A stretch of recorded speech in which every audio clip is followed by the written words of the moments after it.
ترکی کے تعلق سے جی جی جی بات چلی تھی، تو ہم نے ترکی کا وہ کل بھی دکھایا تھا کچھ، لیکن حاجی عبدالحبیب بھائی نے بتایا تھا کہ ہمارے آج کی بھی ہمارے پاس اپڈیٹس آ جائے گی کہ اب تک کہاں ہے، اور کچھ 3D بھی ہوئی تھی. تو آئیے پہلے وہ کچھ ویڈیوز دیکھتے ہیں، اس کے بعد آگے بڑھتے ہیں. اللہ کرم ایسا کرے تجھے پہ جہاں میں، اے دعوت اسلامی تیری دھوم مچے گا. دعوت اسلامی نے ترکی استنبول میں فیضان مدینہ کے لیے یہ 2 سائڈ کارنر پلاٹ لیا ہے. یہ اس کا 3D ورژن ہے. جیسا کہ آپ دیکھ رہے ہیں کہ یہ اس کا فرنٹ ہے. یہاں سے داخل ہوں گے تو اس کے سیدھی جانب وضو خانہ ہے مردوں کے لیے، اور اس کے اندر تقریباً 15 ٹوائلٹس بھی ہیں. مزید آگے بڑھیں گے، جانب قبلہ عورتوں کے لیے نماز کی جگہ ہے، اسی کے اندر وضو خانہ اور واش روم بھی ہیں. فیضان مدینہ میں جیسے ہی اندر کی جانب بڑھیں گے، یہ سامنے سیڑھیاں ہیں جو تمام منزلوں کو کور کر رہی ہیں. سیدھی جانب لفٹ ہے جو تمام منزلوں کو کور کرتی ہے. الٹی جانب ریسپشن ہے. یہ ہمارے آفیسز کا ایریا ہے جس میں تقریباً 4 آفیسز ہوں گے، جس میں سے فقط ایک آفس کی آپ کو یہ ڈیمونسٹریشن بتائی جا رہی ہے. یہ میٹنگ روم ہے کہ جس میں ہمارے مدنی مشورے بھی ہوں گے. یہ ہمارا اسٹوڈیو ہے کہ جس میں ترکی پیج ہمارا سوشل میڈیا کا، عربک پیج ہمارا سوشل میڈیا کا، ان تمام تیاریاں جو ہیں وہ یہاں اس اسٹوڈیو میں انشاءاللہ عز و جل کی جائیں گی. اس کے علاوہ اسی کے اندر 2 ڈبنگ روم بھی ہوں گے جہاں وائس اوور وغیرہ دی جائے گی. اب ہم چلتے ہیں بیسمنٹ کی طرف. یہ ہماری فرسٹ بیسمنٹ ہے جس کی جانب ہم بڑھ رہے ہیں. جو آپ کو سامنے دروازہ نظر آ رہا ہے یہ ڈائریکٹ باہر سے جائے نماز میں داخل ہونے کا راستہ ہے. فرسٹ بیسمنٹ اور سیکنڈ بیسمنٹ کو ملا کر تقریباً 500 نمازی انشاءاللہ عز و جل یہاں نماز ادا کر سکیں گے. سیکنڈ بیسمنٹ یہ بالکل سمجھ زمین کے اندر ہوگا. سامنے کی دیوار میں اور لیفٹ کی دیوار میں آپ دیکھیں فقط 2 کھڑکیاں نظر آ رہی ہیں. تو کراس وینٹیلیشن کے لیے ہم نے مزید اس میں انتظامات کیے ہیں. یہ ہماری مین جائے نماز ہوگی انشاءاللہ عز و جل.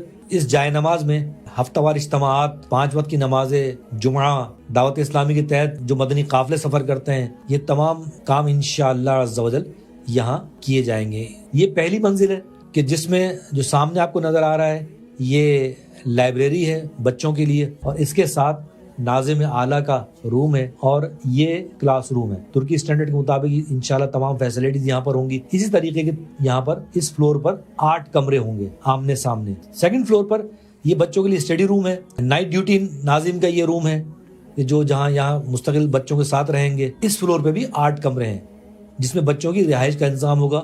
بنک بینڈ ہوگے اور اسٹینڈرڈ ترکی اسٹینڈرڈ کے مطابق انشاءاللہ ان کی رہائش کا انتظام کیا جائے گا. آئیے اب چلتے ہیں چھت کی جانب. یہ کورڈ روف ہے اور یہاں پر بچوں کے لیے کھانا کھلانے کا انتظام کیا گیا ہے. نیچے بیٹھ کر سنت کے مطابق بچوں کو کھانا کھلانے کا، یعنی جو جامعۃ المدینہ کے ہمارے طلبہ ہوں گے ان کے لیے یہ سارا نظام ہے. جامعۃ المدینہ کے رہائشی جو اسٹوڈنٹس ہوں گے ان کے لیے یہاں لانڈری، آئرننگ کا بھی انتظام ہوگا تاکہ تمام سہولیات بچے حاصل کر سکیں. یہ ان کے لیے کچن ہے، اسی میں اسٹور بھی ہے. یہاں 3 وقت کھانا بنانے کا اور کھلانے کا نظام ہوگا. اور اس کے آگے بڑھیں تو 4 کمرے ایک ساتھ بطور گیسٹ روم ہیں. ان میں لاسٹ کے جو 2 روم ہیں اس میں بیلکونی بھی ہے. یہ ترکی استنبول کے علاقے آرنات کوئی میں 641 اسکوائر میٹر زمین پر عظیم الشان فیضان مدینہ بننے جا رہا ہے. جیسا کہ آپ نے دیکھا کہ اسٹوڈیو بھی ہے، رہائشی جامعۃ المدینہ بھی ہے، جائے نماز بھی ہے اور آفیسز بھی ہیں. اس کے علاوہ رہائشی بچوں کے لیے کھانے کا نظام، مہمانوں کے لیے کمرے، لفٹ اور دیگر سہولیات اس میں موجود ہیں. آگے بڑھ کر اس میں بھرپور انداز میں تعاون کیجیے. $250 کا ہم نے اس میں ایک یونٹ رکھا ہے. اللہ تبارک تعالی ہمیں زیادہ سے زیادہ اس کار خیر میں حصہ ڈالنے کی توفیق عطا فرمائے.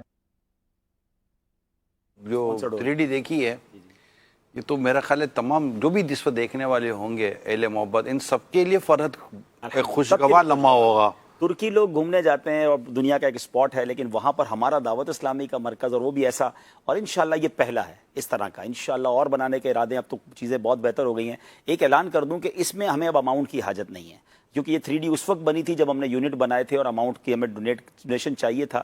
ترکی کے بدنی کاموں کے لیے آپ دینا چاہیں، دیگر دینی کاموں کے لیے دینا چاہیں، الگ بات ہے. اس مرکز کی اسپانسرشپ پوری ہو گئی ہے اور اللہ کی رحمت سے اس کی تعمیرات اب اللہ نے چاہا تو اگلے چند مہینوں میں کمپلیٹ ہو جائے گی انشاءاللہ. ماشاءاللہ. یہ جو اس طرح آپ کا آنا جانا بھی رہا ہے، مفتی صاحب کے ساتھ بھی آنا جانا رہا ہے. ہم بھی مفتی صاحب ترکی گئے تھے. ترکی کا ایک واقعہ تو حضرت بنتا ہے اور تینوں کا ساتھ ہے، اور وہ میرا خیال ہے خوشگوار تو شاید کہہ لیتے ہیں اس کو، یادگار ضرور ہے. جو ہم تینوں ساتھ تھے اور جو ہم غالباً عرفہ گئے تھے. عرفہ گئے تھے. اچھا اب وہ ناظرین معاملہ یہ تھا کہ رات بھر ہم سو نہیں پائے تھے اور شاید 1 آدھ گھنٹہ آرام ہوا تھا. ہماری فلائٹ تھی اور ہم جہاں گئے وہاں دعوت اسلامی کا کوئی باقاعدہ نیٹ ورک سسٹم نہیں تھا. ایک صاحب تھے مدرسے کے, وہ غالباً ناظم تھے, وہ ہمیں لینے آئے. اچھا اب ساری دنیا میں جاتے ہوئے تو یہ ہوتا ہے نا کہ کافی لوگ ہوتے ہیں, گاڑیاں ہوتی ہیں, تو وہ ایک گاڑی لے کر آیا. وہ ایک گاڑی میں 6 لوگ ہم بیٹھے, 7 بیٹھے, بیٹھ گئے ہم بس بیٹھ گئے. اس نے کہا یہی ہے جو بھی ہے, تو ہم نے کہا چلیں بیٹھ جاتے ہیں. ہم بیٹھ گئے, گاڑی بھی خیر پہنچی. اچھا اب ایئرپورٹ پہ جا کر وہ ہمیں کہہ رہے ہیں, ہم گئے تھے اصل میں بیسیکلی اس ایریا میں ایک ریفیوجیز کی امداد کے لیے کہ بھائی جو شامی مسلمان آئے ہیں ان کو وزٹ کرنا ہے. تو وہ صاحب ہمارے لیے آئے تھے کہ ہم آپ کو علاقے میں وزٹ کرائیں گے. مگر تھکن بولے میرا کام, نیند بولے میرا کام. ہم نے کہا پہلے ہم نے سونا ہے. وہ بندہ حیران ہو کے دیکھ رہا ہے کہ یہ بھی صبح اترے ہیں, کسی کام سے آئے اور سب آ کے سونے کی باتیں کر رہے ہیں. ہم نے کہا جب تک آپ 1-2 گھنٹے میں سلائیں گے نہیں ہم کچھ کر نہیں پائیں گے. تو بہرحال وہ ہمیں ایک مدرسے میں لے گئے اور وہ ایک یادگار نیند تھی. نیند بھی ہوئی نہیں ہوئی, لیکن وہ ایک ہی کمرے میں, اس کی ایک ویڈیو میں نے اپنے موبائل سے تو بنا لی تھی لیکن وہ شاید یہاں نہیں ہوگی. تو بہرحال وہ بھی ایک یادگار تھا. اور الحمدللہ مجھے وہ دن یاد ہے جب نگران شورا ترکی گئے تھے تو مجھے آپ کی ایک پکچر کسی نے بھیجی تھی کہ آپ فٹ پاتھ پر بیٹھے, تو شاید کسی مسافر خانے میں آپ سے کونیا میں ہم گئے تھے. کونیا میں آپ کسی مسافر خانے رحمۃ اللہ تعالیٰ علیہ کے یہاں حاضری تھی. اس کے بعد آپ کے پیر و مرشد حضرت شمس تبریز رحمۃ اللہ تعالیٰ علیہ کے یہاں حاضری تھی. تو ہم نے کھانا وغیرہ کھایا نہیں تھا اور تب ویسے کوئی تھا نہیں. اور وہیں پر ہم نے کوئی گاجر اور دہی کھاتے مجھے تصویر بھیجی نگران شورا کی فٹ پاتھ. اب کھانا تو کھانا نا مفتی صاحب. اور اس کے بعد اور پھر وہیں پر ایک کسی نے کوئی ایسا مسافر خانہ بنایا تھا, وہاں پر ہم نے تھوڑی دیر نیند کی, جیسا ابھی آپ کہہ رہے تھے تھکن لگتی ہے. رات ہماری واپسی تھی, جب ایئرپورٹ پہنچے تو پتہ چلا فلائٹ کینسل ہو گئی ہے. صحیح. تو کسی نے کہا کہ یہاں قریبی مسافر خانہ ہے, تو پھر ایئرپورٹ سے ہم پھر مسافر خانے میں گئے.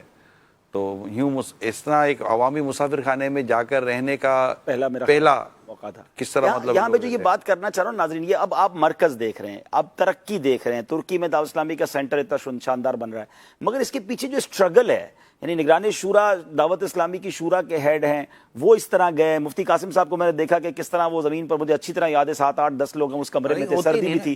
لیکن یہ وہ اسٹرگلز ہوتی ہیں جو ہمارے مبلغین کرتے ہیں, پہلے جاتے ہیں تب جا کے یہ سب کچھ ہوتا ہے. تو اگر کسی کو دین کے کام میں تکلیف بھی ہو رہی ہو, پریشانی ہو رہی, دل بڑا رکھنا. مگر عبداللبی بھائی اس کو ہم یوں سمجھے کہ آج ہم کو بیرون ملک جا کر جو کچھ دیکھنا پڑ رہا ہے, جی اب یہ سوچئے کہ آج سے 40 سال پہلے امیر سنت کو پاکستان میں کیا کیا کرنا پڑا ہوگا. اس سے زیادہ ہی کیا ہوگا. جب آپ فرماتے ہیں کہ میں سو نہیں سکتا تھا تو دھوپ میں سوتے تھے, تو بن کباب گزارا کرتے تھے.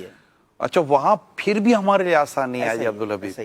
میں آپ کو بتاؤں اس وقت پھر بھی آسانی ہے, اہل محبت ہیں. اب جیسے آپ نے کہا کہ وہ گاڑی ہے, تو گاڑی میں ہم 6 بیٹھے تھے, کوئی آیا تو تھا لینے کے لیے. مطلب ٹرین سے اتر کے پتہ چلے کوئی ہے ہی نہیں, بگی پکڑنی ہے, ٹانگا پکڑنا, جانا کدھر ہے, پیدل کتنا سفر ہے. تو جو وہ جو ہو چکا ہے نا 30-35-40 سال پہلے, اسی کا صدقہ ہے نا. اور تو وہ مجھے یہ یاد آتا ہے. یعنی ہم کہیں کسی ملک میں حاضری دیتے, جیسے ساؤتھ افریقہ گئے, تو ساؤتھ افریقہ کے تو کوئی چھت نہیں تھی مفتی صاحب, کہیں اور بیٹھ کر مشورے ہوئے, اور دعوت اسلامی کا کوئی وہاں پر مدنی مرکز نہیں, کوئی سیٹ اپ نہیں تھا. تو لیکن میں پھر وہاں مسجد میں گئے جہاں بیان تھا, 7-8-10 اسلامی بھائی وہاں جمع ہوئے تھے صوفی نگر ڈربن میں. تو میں وہاں یہی سوچتا تھا, جیسا امیر حسن فرماتے نا, میں مسجد جاتا تھا, چند اسلامی ہوتے تھے, نہ ہی نماز کا طریقہ سکھا دوں, وضو کا طریقہ سکھا دوں, اپنا ہی بیان ہے, اپنا ہی اعلان ہے, اپنا ہی سارا نظام ہے. تو جس ملک میں بھی ہم جاتے ہیں اس ملک میں, لیکن فرق پھر بھی میں دیکھتا ہوں کہ ہمارے جانے سے پہلے وہاں پر کچھ نہ کچھ ارینجمنٹ ضرور ہے. جی جی جی. آپ کو یاد ہوگا ہم سنگاپور جا رہے تھے, تو سنگاپور جاتے ہوئے یہی تھا کہ یار رہیں گے کہاں, تو یہ ہوٹل کی, میں ہوٹل میں نہیں رہنا یار, یہ نہیں سمجھ جاتا کہ اپنے ہوٹل میں رہیں. میں نگران شورا کو کہوں, وہاں کوئی جاننے والا نہیں ہے, ہوٹل میں نہیں رہیں گے تو کہاں رہیں گے, مسجدوں میں ہمیں کوئی ٹھہرنے نہیں دے گا. اچھا جا پہلی بار رہیں, ان کو نگران شورا کا کہ کہنا نہیں ہوٹل میں نہیں رہنا, کوئی ترکیب بنے گی. ہوٹل نہیں سمجھ میں, ہوٹل میں جا کر رہیں گے ایسا مطلب نہیں جمتا جیسے ہوٹل میں ہم رہے نا. تو لیکن ماشاءاللہ کوشش کی, تو وہاں لاہور کے تھے, کہاں کے اسلام بھائی تھے جو سنگاپور میں تھے, گھر لے گئے, ان کے ساتھ بیٹھ کر مشورے ہوئے, اور ایک اللہ کا شکر ہے پھر اور اہل محبت ملے, ان کے دفتر میں گئے, 1-2 دن رہے, مسجد میں ماشاءاللہ جو اس سنگاپور کی مسجد میں جو ہم کو عزت ملی, پروٹوکول ملا, جو اعلان ہوا, جو مطلب VIP فرسٹ ٹائم جانا, تو یہ سارے راستے کھل جاتے, اللہ کا شکر ہے. مفتی